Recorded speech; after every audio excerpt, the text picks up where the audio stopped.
Benjamin Fabre, bonjour. Bonjour. Vous êtes coach spécialisé en faillotage. D'après vous, une des clés pour booster sa carrière, c'est de savoir faire des compliments à sa hiérarchie.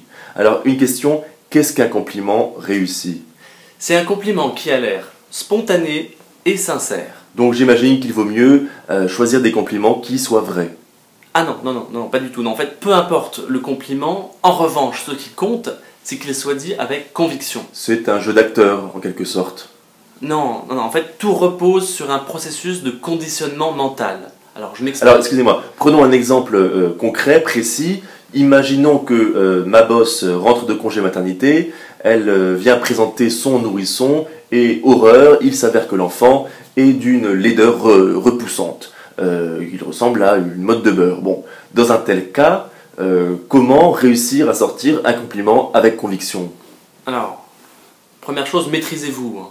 Évitez les réactions spontanées, du style « Ah, quelle horreur » ou « Pas d'erreur, c'est le sieur ». Non. Alors, deux techniques possibles. La première, celle du conditionnement positif.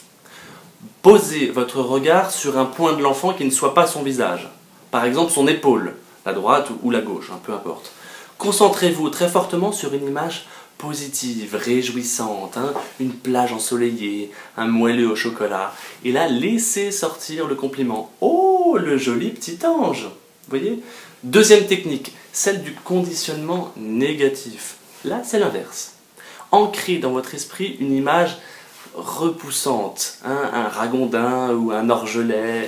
Et là, posez votre regard sur l'enfant qui, par contraste, va vous sembler normal, voire presque joli, et le compliment va sortir tout seul.